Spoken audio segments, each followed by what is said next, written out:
Naturellement, l'émission par Doctissimo en partenariat avec Radio Médecine Douce pour prévenir et soigner les maux sans médicaments. Troubles du sommeil, quelle solution naturelle? Réponse d'une naturopathe et d'un praticien en méditation pleine conscience en collaboration avec les laboratoires Natesis.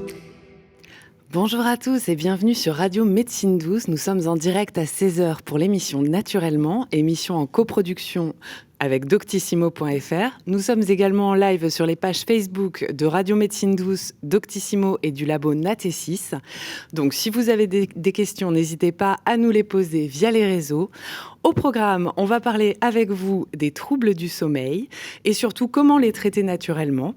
Pour présenter cette émission à mes côtés, Agathe Thine, responsable de la rubrique Médecine Douce sur Doctissimo. Bonjour Agathe, comment vas-tu ? Bonjour Charlotte, ça va et toi ?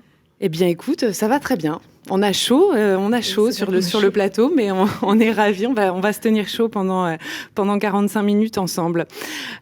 Pour présenter donc cette émission, je le disais, j'ai la chance d'avoir Agathe à mes côtés, mais on a également un plateau assez conséquent aujourd'hui avec qui des nous accompagne. Spécialistes qui vont nous donner plein d'outils et plein de solutions naturelles pour mieux dormir. Donc, nous avons Valentine Cabanel, qui est docteur en pharmacie et naturopathe. Bonjour Valentine. Bonjour. Eugenio Coranti est instructeur en méditation pleine conscience et yoga thérapeute. Bonjour. Bonjour Eugenio. Et nous avons Quentin David, qui est le directeur du laboratoire Natesis. Bonjour. Bonjour Quentin. Eh bien, écoutez, je vous propose qu'on démarre tout de suite dans le vif du sujet. Bienvenue à tous sur le plateau de Naturellement pour cette spéciale sommeil. On voulait faire un petit focus avec Agathe. On s'est dit que c'était une bonne idée sur la période Covid que nous traversons, puisque forcément, elle impacte notre sommeil. Beaucoup d'entre nous se sont plaints de troubles du sommeil depuis le premier confinement. Le sentiment un petit peu de vivre un jour sans fin. Quel impact sur notre sommeil, justement, cette pandémie ? Les études, semble-t-il, convergent à dire que 3/4 des Français souffrent de troubles du sommeil depuis le début de l'épidémie, ce qui est quand même assez... 3/4, on est quand même sur la majorité des gens. Les dégâts donc, engendrés par la dette de sommeil sont-ils irréversibles ? Et donc, les décalages horaires dus à cette pandémie, puisqu'effectivement, nous ne souffrons en ce moment pas de jet lag, à défaut de voyager, mais en tout cas du décalage dû au fait que nos rythmes se sont un petit peu décalés du fait d'être, pour certains, en télétravail, à la maison, et donc avec un coucher parfois plus tardif. Donc, on voulait quand même... avoir votre avis sur ces questions-là aussi.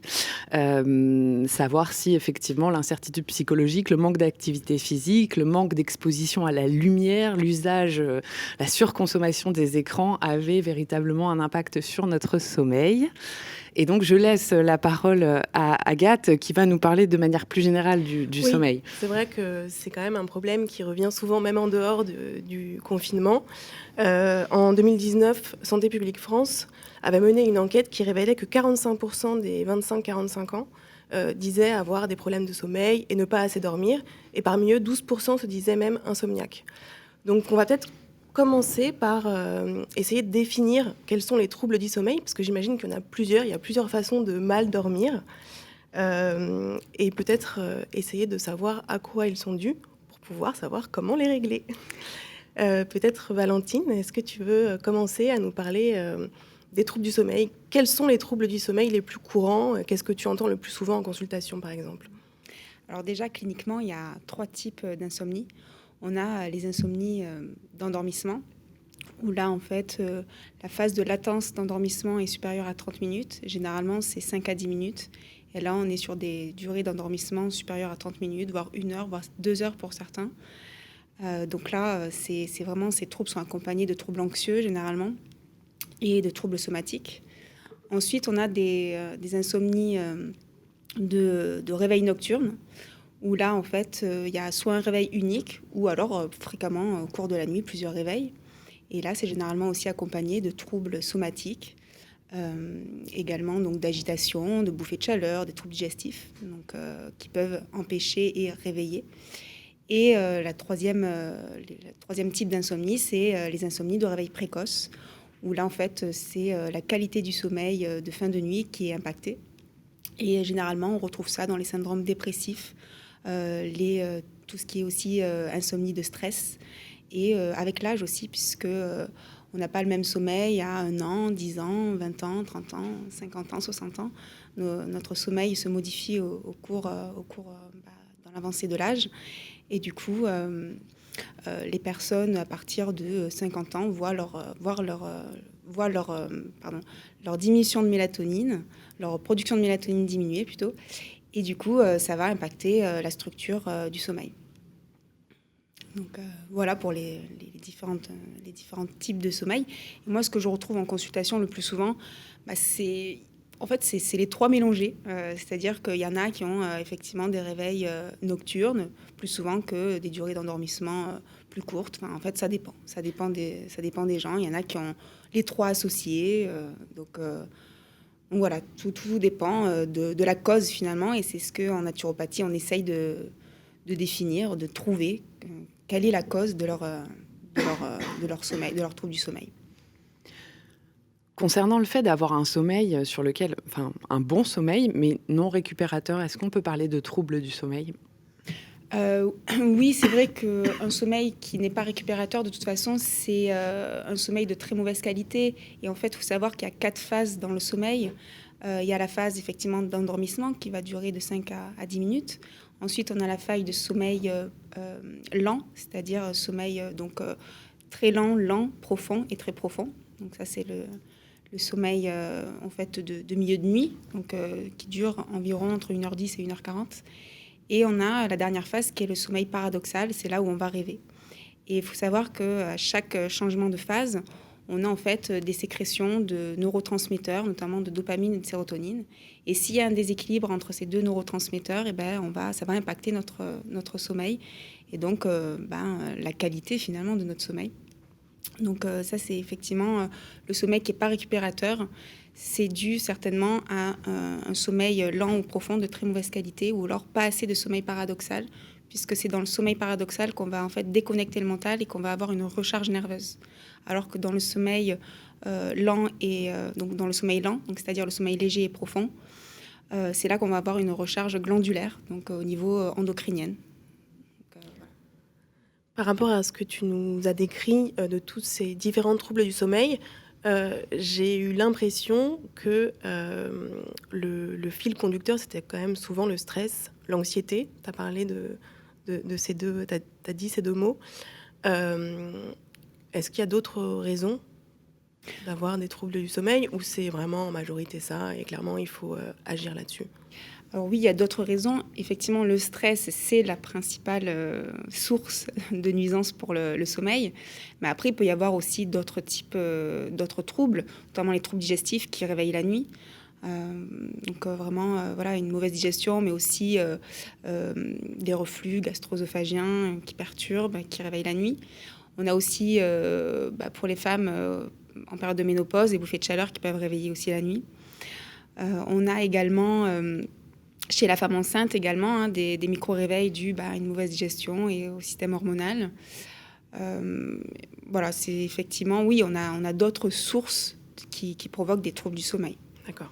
Et Eugenio, toi, dans ta pratique, les gens avec qui tu discutes, qui viennent te voir, quel type de troubles du sommeil ils ont et quelles sont les raisons, sur quoi tu vas travailler ? Alors, je retrouve un peu ce que disait Valentine, c'est-à-dire que difficulté à s'endormir, difficulté pendant le sommeil et le matin aussi, au réveil, cette sensation d'être fatigué, cette perception subjective d'avoir mal dormi. Et donc ça c'est quelque chose qu'on retrouve assez fréquemment, je veux dire, les statistiques sont là. Après, moi, l'approche que je vais avoir, c'est celle de travailler sur l'acceptation déjà de ce trouble du sommeil.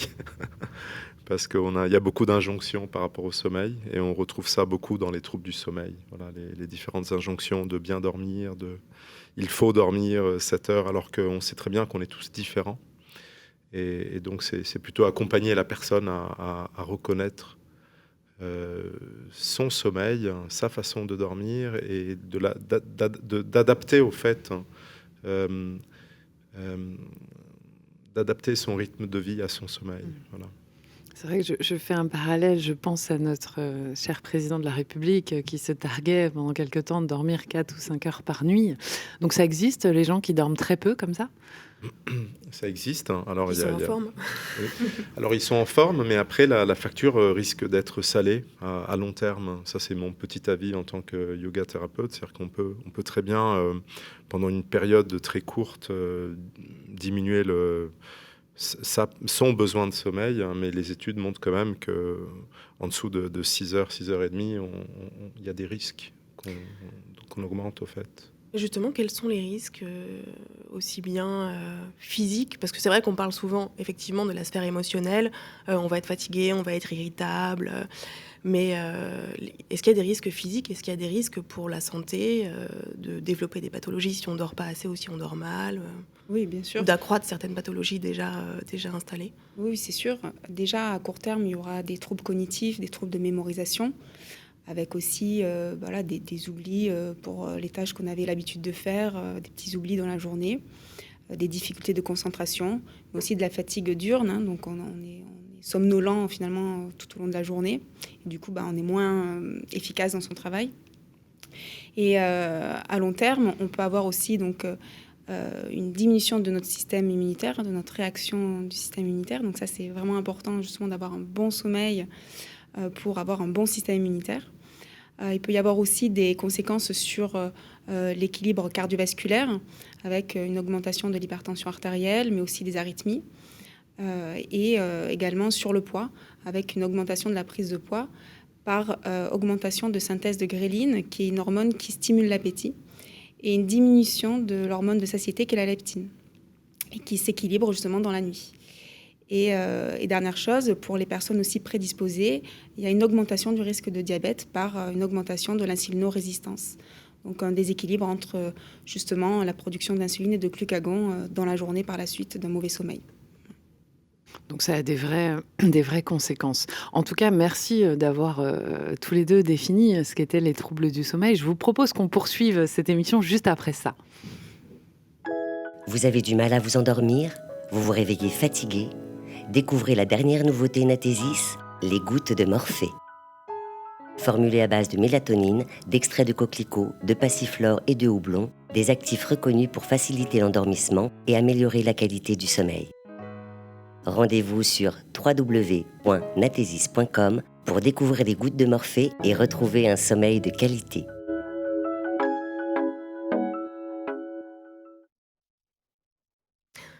Alors souvent, les gens se plaignent de ne pas assez dormir, d'être fatigués, et d'avoir du mal à se rendormir, etc.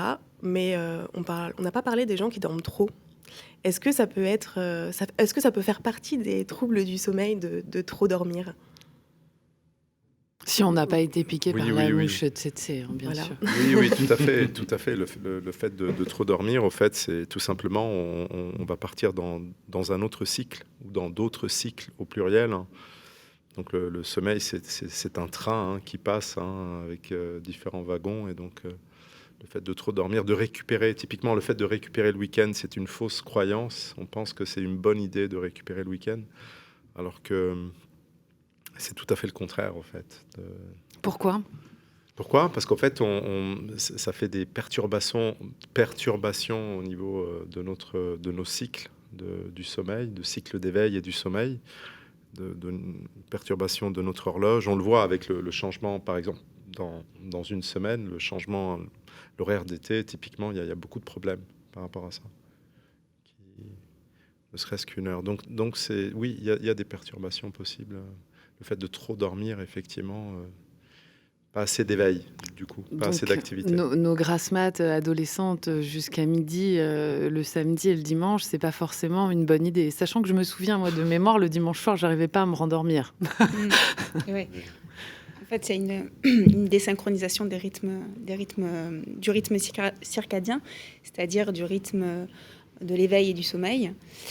Et en fait, ça se voit avec soit une hyper activation des rythmes donc de l'éveil et de la vigilance, avec une augmentation de la production de dopamine et de noradrénaline, donc qui sont des neurotransmetteurs de l'éveil et de la vigilance, et une diminution aussi des voies en fait sérotoninergiques et de la mélatonine, qui sont donc les voies du sommeil.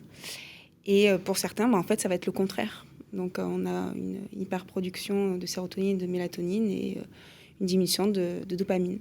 Donc, ça, tout dépend aussi du rythme circadien de la personne et comment elle l'entretient aussi, parce qu'il y a ce phénomène d'entretien. Plus on va se coucher tard et se lever tard, finalement, en fait, on va perturber son rythme, son horloge biologique, là, pour le coup, qui est indépendante, en fait, du rythme circadien. L'horloge biologique, généralement, elle est de 24 heures, plus ou moins. Et chez les hommes, c'est un peu plus. Chez les femmes, c'est un peu moins. Et chez les ados, c'est carrément plus. Donc, en fait, c'est pour ça qu'ils dorment, en fait, normalement, plus longtemps.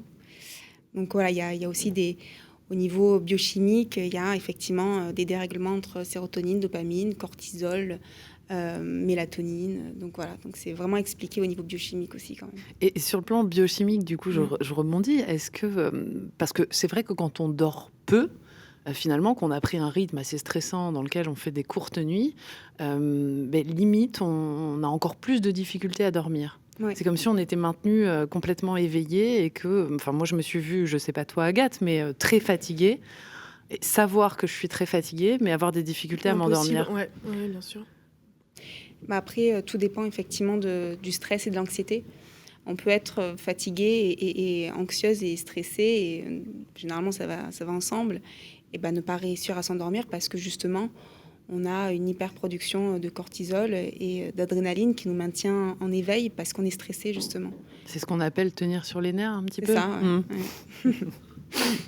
Et on parlait de cycle du sommeil aussi, et peut-être pour nos auditeurs faire un peu de pédagogie. Les cycles du sommeil, on parle de phases lentes, de toutes ces phases que constituent les wagons du train dont vous parliez. Est-ce que, éventuellement, on peut redéfinir ça un petit peu pour qu'on nous comprenne bien ? Oui.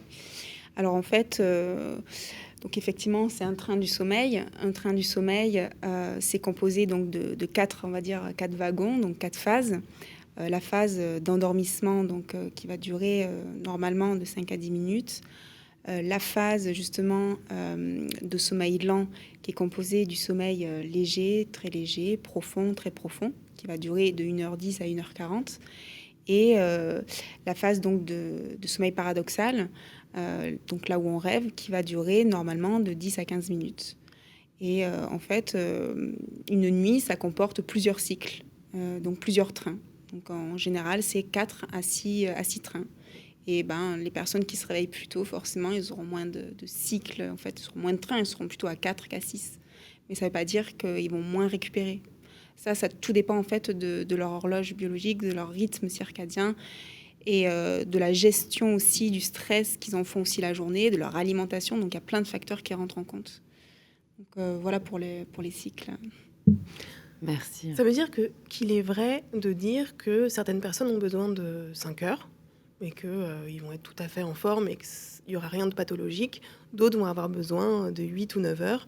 Et cette différence, en fait, elle est réelle. C'est-à-dire que c'est possible qu'ils aient le même état de santé et qu'ils soient aussi en forme tous les deux, en dormant, en ayant 3-4 heures de différence de sommeil.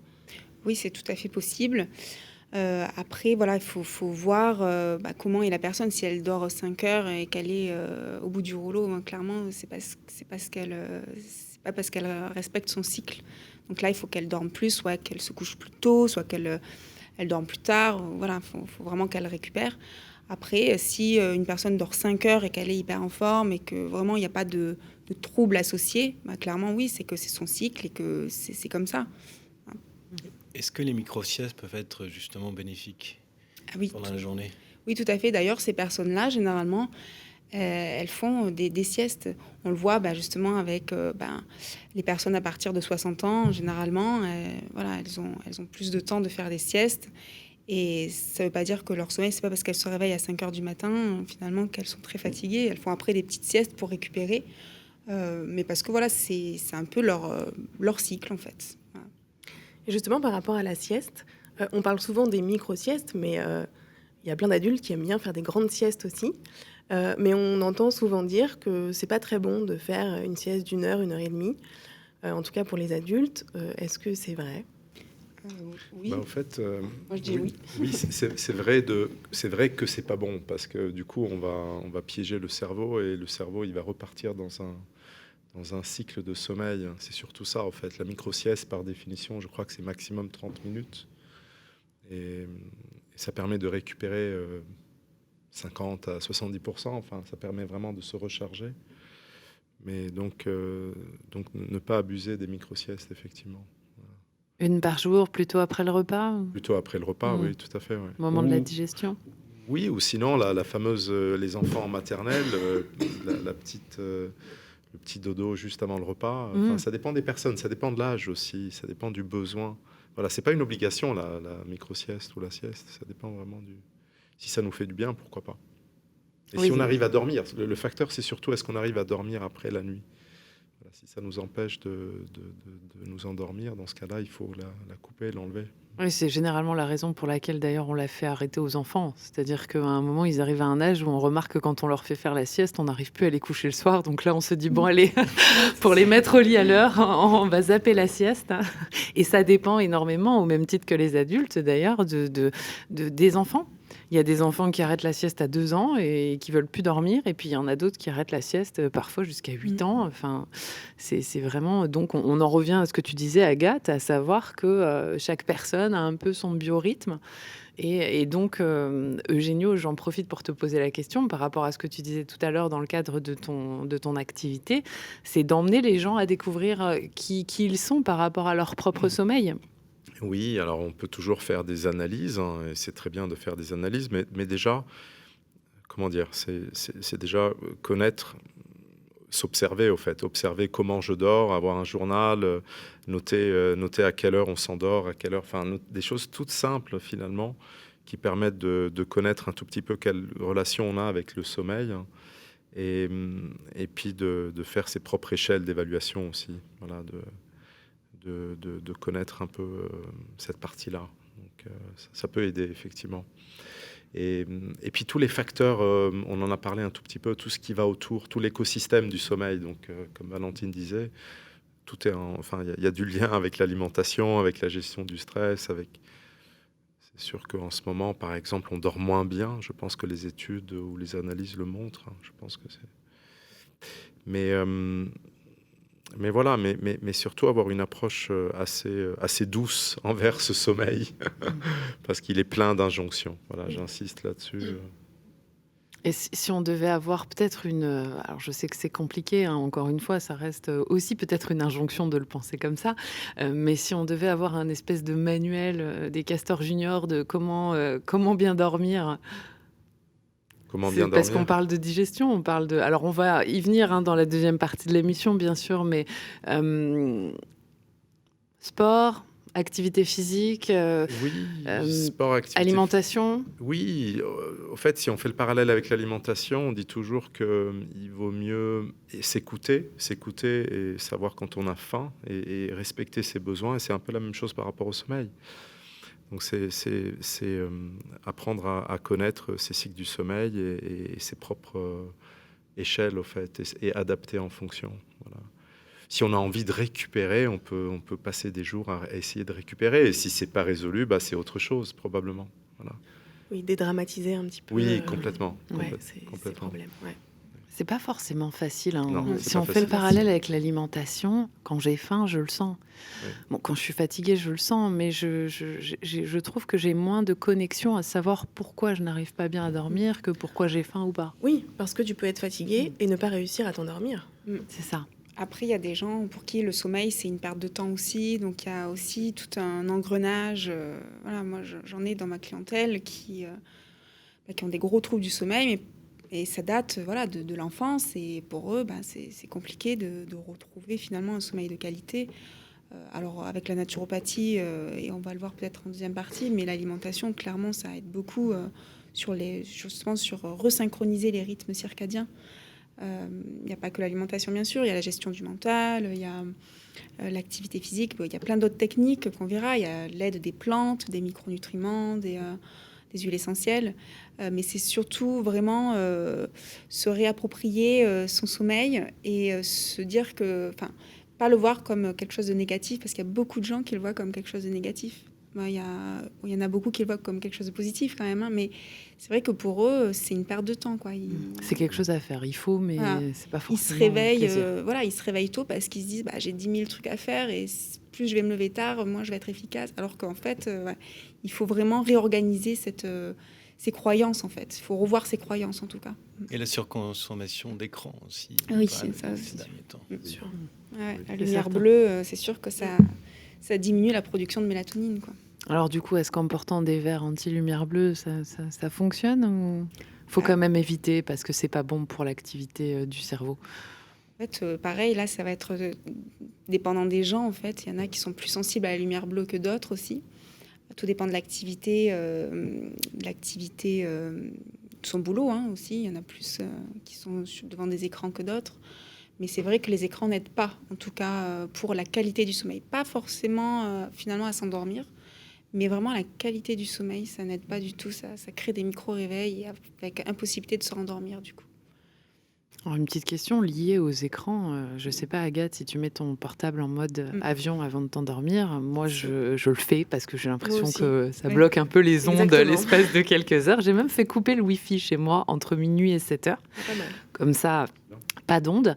Mais est-ce que vous pensez, vous, en tant que professionnel qui suivez de près le sommeil des gens, que ça a un impact aussi, le fait non pas d'être devant l'écran, mais d'avoir des écrans pas très loin qui peuvent continuer de fonctionner pendant qu'on dort?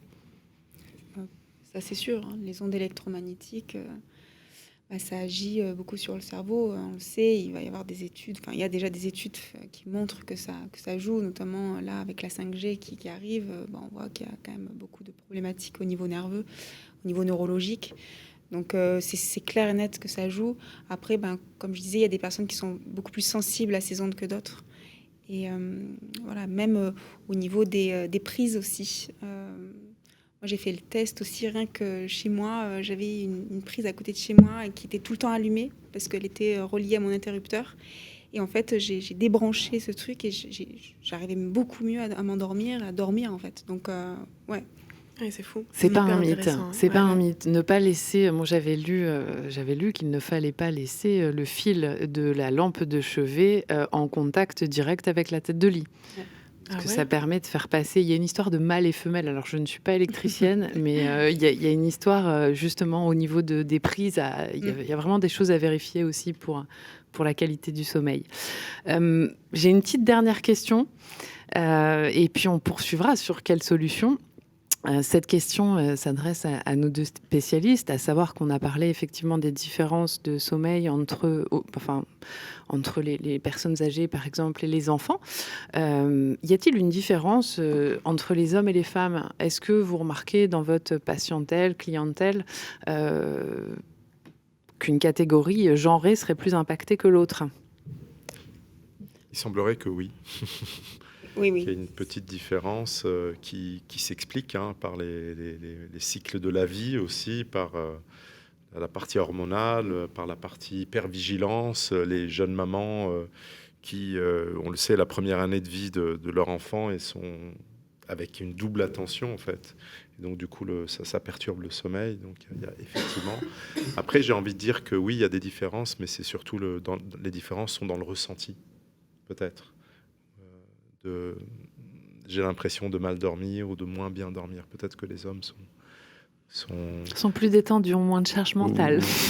Oui, il y a peut-être ça, ou peut-être qu'il n'y a pas assez de prise de conscience, au fait, de leurs états intérieurs, je ne sais pas. Ils vont moins se poser de questions. Oui, voilà, c'est ça, moins se poser des questions, moins d'interoception. Ils se couchent, ils dorment. Voilà. Non, mais au-delà de ça, c'est vrai que l'horloge biologique des femmes est vraiment dépendante des hormones. Et les hormones, elles modifient en fait le cycle veille-sommeil. Donc ça, déjà, c'est sûr. Et on le voit chez les femmes enceintes. Les femmes enceintes, elles ont des facilités à s'endormir dû justement à une augmentation de la production de progestérone. Donc ça ne veut pas dire qu'elles ont un sommeil de qualité, mais par contre, elles ont des facilités pour s'endormir. Par contre, ça n'empêche pas les micro-réveils finalement nocturnes dus à une digestion ou surtout une perturbation de la digestion. On en parlait en off avec Agathe tout à l'heure. j'ai partagé mon expérience de maman et du fait que le premier trimestre a été une période très compliquée en termes de sommeil. Et pour beaucoup de mamans, c'est très dur de lutter le soir. Moi, je me souviens de cette période où je m'endormais facilement vers 17h30, 18h, alors que je suis plutôt sur un rythme assez actif d'habitude. Et je me souviens que je ne contrôlais pas, en fait, ça. L'envie en permanence de dormir sur le premier trimestre. C'est dû à la progestérone. Merci, la progestérone. Eh bien, écoutez, je vous remercie en tout cas pour vos différentes interventions. Je vous propose qu'on se retrouve à nouveau juste après ça. Natésis, vos compléments alimentaires bio et vegan. Depuis 20 ans, Natésis développe des solutions naturelles de haute qualité pour maintenir et améliorer la forme et le bien-être au quotidien. Retrouvez les produits de notre gamme dans les magasins bio spécialisés et sur notre site www.natesis.com.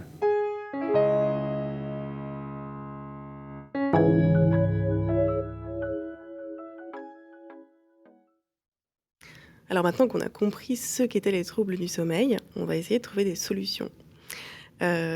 Quentin, tu vas nous présenter un complément alimentaire naturel à base de plantes et de mélatonine qui pourrait être une des solutions pour mieux dormir.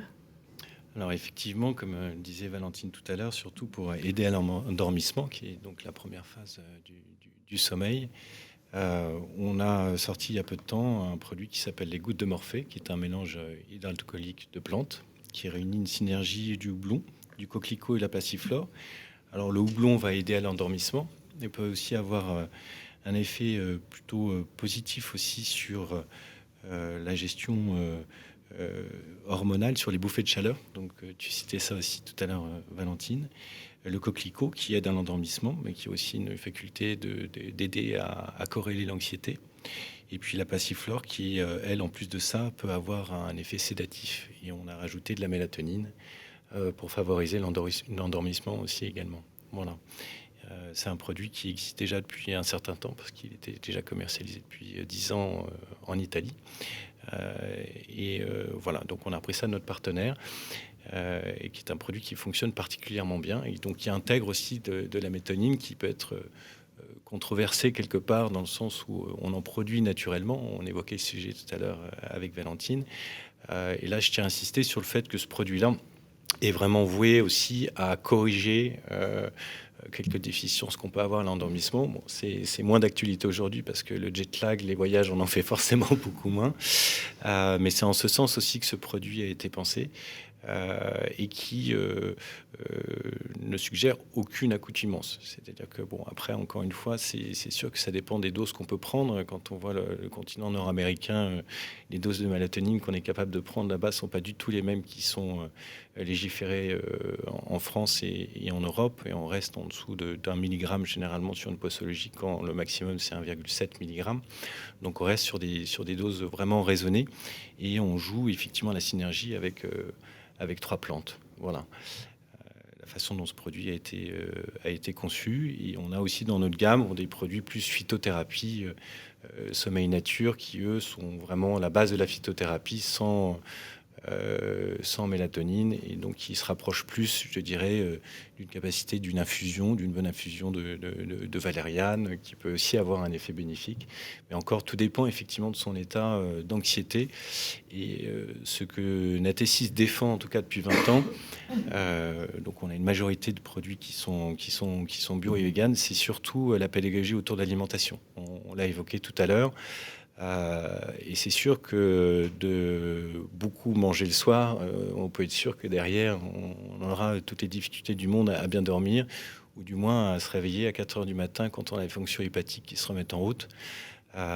Voilà. Et puis, je voulais juste faire une petite parenthèse tout à l'heure sur les causes. Bon, on n'a pas vraiment de solution naturelle par rapport à ça. On l'a pas cité, mais ça me semble vraiment important parce que j'ai un ami qui a été diagnostiqué de ça il y a pas longtemps. Ce sont les apnées, les apnées nocturnes. Et ça, c'est effectivement une... Et ça devient ça devient quelque chose qui est... Alors, je ne sais pas si c'est le fait qu'on le dépiste beaucoup plus qu'il y a 10 ans ou 15 ans. On n'en parle plus et du coup, les gens se posent plus la question. Moi, autour de moi, j'ai énormément de gens qui ont fait le test et énormément de gens qui sont avec le masque la nuit. Alors après, il semblerait que les facteurs de poids soient aussi en jeu sur l'apnée du sommeil.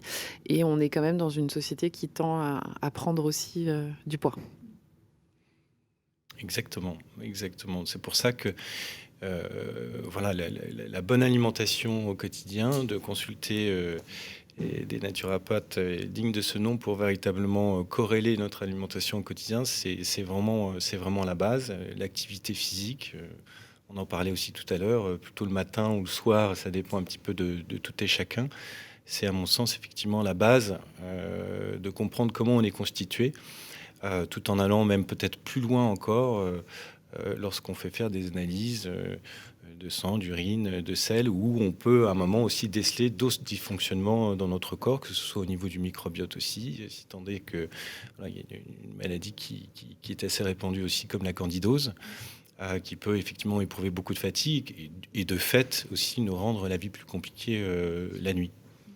Alors, j'ai une question des auditeurs sur le sujet de la mélatonine. À partir de combien de dosages, selon vous, l'effet est efficace et comment choisir, quand on est comme vous en laboratoire, le bon dosage? Alors nous, par essence, on va vraiment choisir le dosage recommandé, en tout cas parce que la législation nous impose, mais surtout aussi tenter à le sous-doser. C'est-à-dire que après notre posologie, on a un écart type qui fait qu'on peut prendre 10 gouttes, en tout cas de notre produit. Mais quand nos clients vont nous appeler, on peut les inciter aussi à tenter de réduire, parce que le lendemain, on peut avoir aussi un effet où tout simplement on se réveille, on se sentant un petit peu trop encore endormi. Et en ce sens, effectivement, il faut plutôt moduler vers le bas, si tant est qu'on se retrouve dans des situations comme celle-ci. La limite, en tout cas recommandée aujourd'hui, c'est 1,7 mg. Nous, nos doses recommandées sont d'1 milligramme. Et quand je citais les États-Unis tout à l'heure, on peut trouver des doses jusqu'à 5 mg, voire 10. Bref, donc aujourd'hui, la législation est quand même plutôt bien faite de ce point de vue-là. Quentin, tu parlais de l'alimentation justement tout à l'heure. Valentine, est-ce qu'il y a une alimentation spécifique à privilégier pour bien dormir? Donc, quels aliments on peut privilégier et quand les prendre? Est-ce qu'il va falloir les prendre tout au long de la journée, ou est-ce qu'il y a des horaires précis, ou est-ce qu'il va falloir vraiment axer sur le dîner, par exemple, puisque ça va être juste avant de s'endormir? Alors oui, il y a bien une chronobiologie finalement alimentaire, on appelle ça la chrononutrition, qui est hyper importante justement pour resynchroniser le rythme circadien, notamment en cas de stress et d'anxiété. C'est en fait en première partie de journée plutôt se fournir de protéines. Donc en fait on a un ratio, protéines-glucides. Ce ratio doit être plus élevé en début de journée qu'en fin de journée. Et quand je parle de glucides, c'est donc les féculents, les glucides complexes, mais c'est aussi les légumineuses, les légumes, surtout les légumes à feuilles vertes, notamment aussi les crucifères, et pas le sucre rapide qui, lui, surtout les sucres raffinés qui sont dépourvus de minéraux, qui vont plutôt avoir tendance à exciter. D'ailleurs, c'est un excitant. Donc ça, effectivement, voilà, c'est vraiment protéines, glucides, plutôt donc ce ratio élevé en première partie de journée, et à partir de 17h jusqu'au coucher, finalement, jusqu'au repas du soir, plutôt des glucides élevés. Donc en fait, si on fait une catégorie d'aliments, tout ce qui va être riche en tyrosine, la tyrosine, c'est un acide aminé qui est précurseur de dopamine. Donc là, justement, dopamine, comme j'expliquais, c'est vraiment le neurotransmetteur qui va favoriser l'éveil, la vigilance. Donc le matin, c'est là qu'il faut le prendre. Et donc on va plutôt partir sur des œufs, sur de la viande. Donc ça peut être un peu de jambon ou du poisson. Ça peut être aussi des champignons qui sont riches en tyrosine, de l'avocat aussi. Mais vous pouvez aussi prendre un morceau de pain, par exemple, de pain complet ou de pain petit épeautre avec. Il faut juste que le ratio soit plus élevé dans les protéines. Donc il y a ça. Et donc après, en fin de journée, une collation vers 17h, moi je trouve que c'est hyper important. notamment 16h-17h, parce qu'on a un pic en fait de production de sérotonine à ce moment-là. Et donc là, c'est l'idéal de prendre justement une collation avec des amandes ou des noix de cajou qui vont être riches en tryptophane. Et le tryptophane, c'est un acide aminé qui est précurseur de sérotonine et donc de mélatonine. Puisque ça, dans le cerveau, en tout cas, c'est tryptophane, sérotonine et mélatonine. Donc c'est hyper important. Et le soir, partir sur vraiment, comme je disais, plutôt plein de légumes. Alors bien que les légumes, il en faut à chaque repas, hein, ça c'est sûr et certain, pour déjà équilibrer le paramètre acido-basique. Mais vraiment les légumes, le soir avec des crucifères, tout type de légumes, avec soit des féculents ou des protéines végétales comme des lentilles, des haricots blancs, des haricots rouges. Ou du poisson blanc qui est plus riche en tryptophane que de la viande rouge. Donc on va vraiment éviter viande rouge le soir et les excitants type sucre raffiné, mais aussi alcool aussi qui est bourré de sucre et qui est un super excitant. Les boissons excitantes aussi, il va falloir faire attention, hein, donc privilégier vraiment une alimentation hypotoxique comme on appelle, donc dépourvue de café, de thé et surtout à partir de 15 heures. Et alcool et sucre raffiné.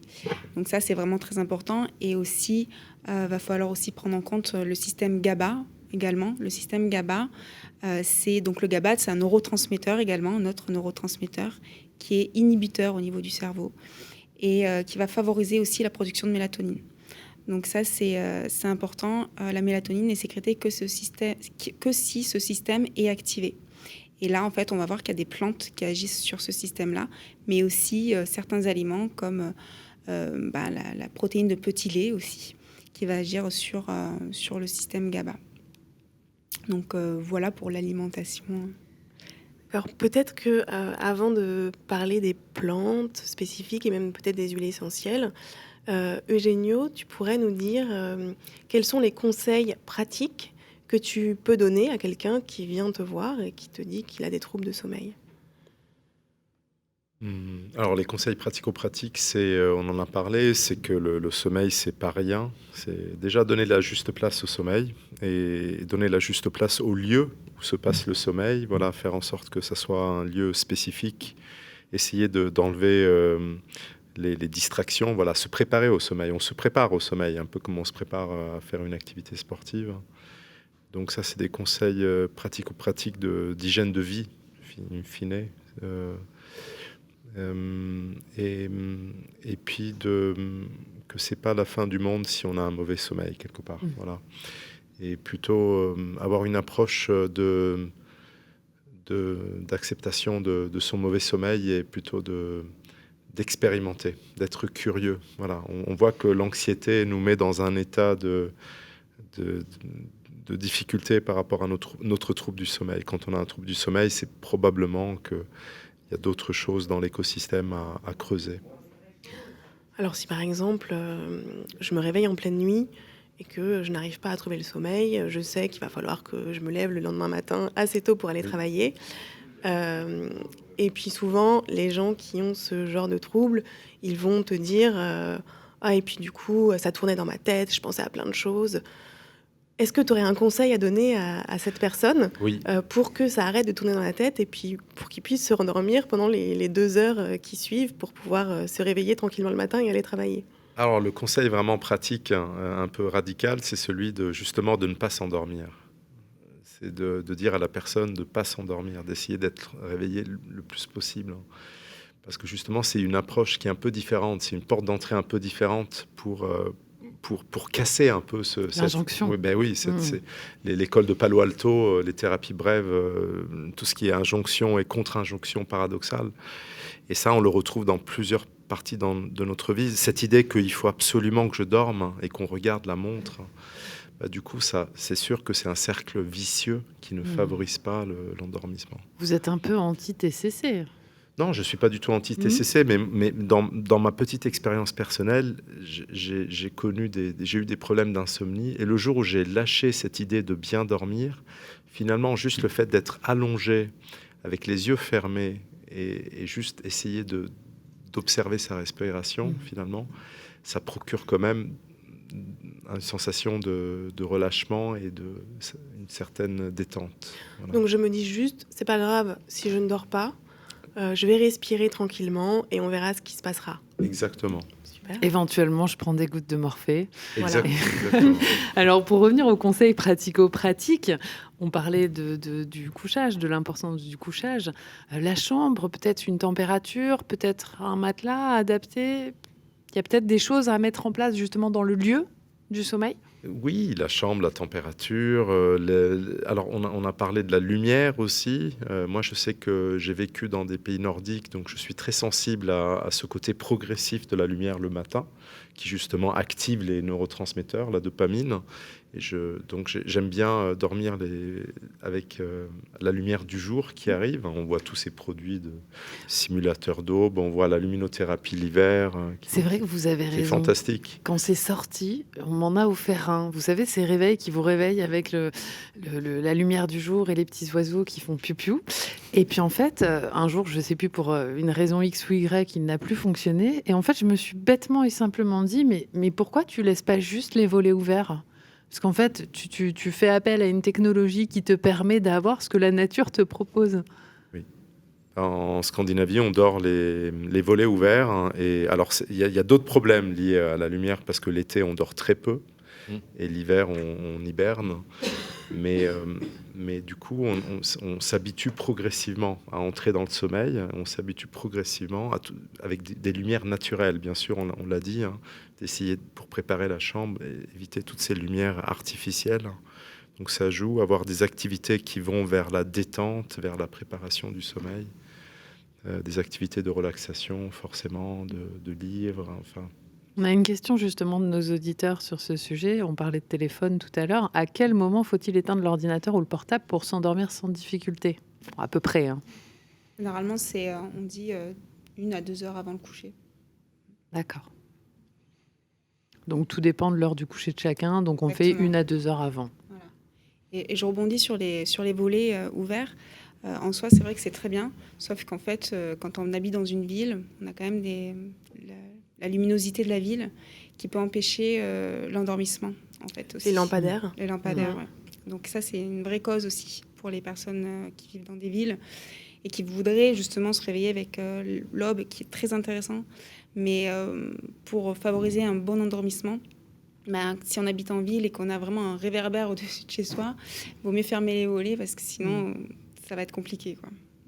Ouais, c'est vrai que moi, je suis toujours côté cour, la chambre. Mais c'est vrai que quand on est côté rue, ça peut être moins sympathique de ce point de vue-là. C'est sûr. Tout à l'heure, Quentin nous a parlé de coquelicots, de passiflore, de houblon qui composent les gouttes de morphée. Est-ce qu'il y a peut-être d'autres plantes, même des huiles essentielles, qu'on pourrait utiliser sous forme de rituel ou, je ne sais pas, pour pouvoir nous aider à s'endormir ou à retrouver le sommeil? Oui, la nature nous offre quand même pas mal de choses. Notamment la valériane. Alors, c'est une plante qui est vraiment pas bonne au goût, donc les infusions de valériane, voilà, je la déconseille, mais surtout si on a un palais fin. Mais il y a des gélules de valériane qui marchent très bien parce que ça active justement ce système GABA dont je parlais, donc qui va activer justement, qui va lâcher prise en fait, qui va déconnecter un petit peu et qui va activer la production de mélatonine. On va aussi avoir en plante la passiflore, effectivement, qui est associée généralement à la valériane pour quand on a justement des réveils nocturnes. La passiflore, elle, va aider contre les réveils nocturnes, alors que la valériane, c'est plutôt l'endormissement. Effectivement, on a le houblon qui marche très bien chez les femmes enceintes, justement. Les femmes ménopausées, pardon, qui va justement agir sur les bouffées de chaleur. Et on en a plein. Alors aussi en huile essentielle, on a un combo qui généralement agit bien chez mes patients. C'est l'ylang-ylang, la camomille et la lavande fine. Les trois associés, dilués, donc 2 gouttes de chaque, diluées dans 60 ml d'eau distillée, d'eau en gros. Et vous vaporisez ça sur la tête de l'oreiller. Et ça marche très bien pour favoriser justement un bon sommeil, un sommeil de qualité. Après, bien sûr, on a tout ce qui est bergamote, l'huile essentielle de bergamote, qui est très intéressant parce qu'elle augmente le taux circulant de mélatonine. Donc ça, c'est intéressant. et tout ce qui va être les huiles essentielles qui vont régler l'anxiété aussi. Donc la mandarine, les zestes de mandarine, donc en huile essentielle, et le petit grain bigaradier également, qui agit vraiment très très bien sur le sommeil et la qualité du sommeil. Et celle-ci aussi, on les vaporise sur l'oreiller. Soit on peut les vaporiser, mais ça a tendance à tacher un petit peu. Donc moi, ce que je conseille, c'est soit les diluer dans une huile végétale et les appliquer sur le plexus solaire, sur les poignets aussi. Et on peut le faire donc soit avant de se coucher, mais aussi on peut le faire dans la journée pour commencer à diminuer le stress et l'anxiété. Parce que clairement, oui, il faut préparer son sommeil, mais le sommeil, en fait, il faut le préparer dès le matin, finalement. Donc avec vraiment à gérer le stress et l'anxiété de la journée pour directement être finalement plus apaisé le soir en rentrant. Et ça marche très très bien de prendre des tisanes au lieu de prendre des excitants qui vont nous énerver et qui vont effectivement, quand on a un travail hyper où il faut être au taquet, comme on dit, c'est sûr que les excitants, ça va favoriser la production d'adrénaline, donc on va vraiment être au max. Par contre, après, on va le payer au niveau du sommeil. Donc moi, ce que je conseille généralement, c'est à mes patients, c'est de prendre des infusions tout au long de la journée. Ça ne va pas les faire dormir, ce n'est pas non plus des somnifères, mais ça va justement gérer leur anxiété, leur stress dans la journée, quitte à prendre un petit café le matin quand même au réveil pour les réveiller s'ils ont besoin. Mais vraiment, de préparer finalement son sommeil dans la journée aussi. Et donc avec les huiles essentielles, ça marche très bien. Et notamment, il y a des petites capsules de mandarine aussi qu'on peut prendre dans la journée pour gérer l'anxiété. Et ça, c'est top aussi. Donc, voilà, il y a plein de choses, mais après, c'est au cas par cas aussi. On a le début du grimoire qui nous permettra de... Une toute petite question, parce qu'on parle des troubles du sommeil et des gens qui n'arrivent pas à dormir, mais dans le cas inverse, quand on a trop envie de dormir, qu'est-ce qu'on fait, à contrario, pour se réveiller en journée, à part le café? Là, il faut comprendre effectivement d'où ça vient, s'il n'y a pas une maladie sous-jacente aussi. Donc, faire des analyses biologiques, déjà, c'est la première des choses à faire. S'il n'y a pas des carences aussi. Proposer à la personne de faire de l'activité physique. Généralement, c'est des personnes qui n'ont pas trop d'activité physique. Donc voilà, vraiment faire de l'activité physique pour un peu stimuler les fonctions, on va dire, biologiques. Et voir le matin, effectivement, avec des plantes qui vont dynamiser naturellement, le gingembre, la menthe, le ginseng, des plantes adaptogènes aussi.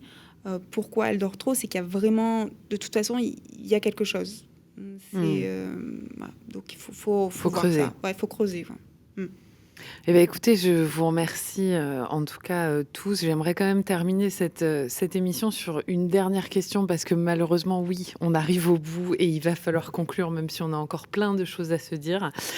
J'aimerais avoir l'avis d'Eugenio sur... on parlait tout à l'heure du guide pratico-pratique de comment bien s'endormir, même si encore une fois, l'idée, c'est pas d'en faire une injonction. Peut-être... Des petits trucs, des petits exercices de respiration, des postures de yoga sur lesquelles on peut travailler. Oui, tout à fait. Alors le yoga, il est multiple. Il y a plein de types de yoga, mais on peut pratiquer des mouvements plutôt dynamiques le matin, au réveil, associés avec la dopamine. Donc le matin, on est en forme, physiquement, intellectuellement. Et le soir, l'après-midi, le soir, plutôt des choses plutôt douces. Douce pour soi, des activités, des mouvements plutôt en fermeture, des postures de type yin yoga, enfin des exercices de respiration consciente ou avec des rythmes plutôt douces, de la respiration alternée, de la relaxation, voilà, de la visualisation, il y a plein de choses. Eh bien, écoutez, on aura peut-être l'occasion d'en reparler. Il semble qu'on manquerait presque un peu de temps. On a pourtant déjà bien dépassé, Agathe. Oui. Il est temps de conclure. Il y a encore beaucoup de choses à dire, mais effectivement, on va être obligé de conclure. Merci beaucoup. Merci à tous. Merci. Merci pour cette émission. Merci à nos auditeurs de nous avoir écoutés dans cette émission Naturellement, donc sur Radio Médecine Douce. Écoutez, on vous souhaite une bonne nuit. Je crois que ce sera le mot de la fin. On remercie Jason à la technique et on vous dit à très bientôt. Naturellement, l'émission par Doctissimo en partenariat avec Radio Médecine Douce pour prévenir et soigner les maux sans médicaments. Troubles du sommeil, quelle solution naturelle? Réponse d'une naturopathe et d'un praticien en méditation pleine conscience en collaboration avec les laboratoires Natesis.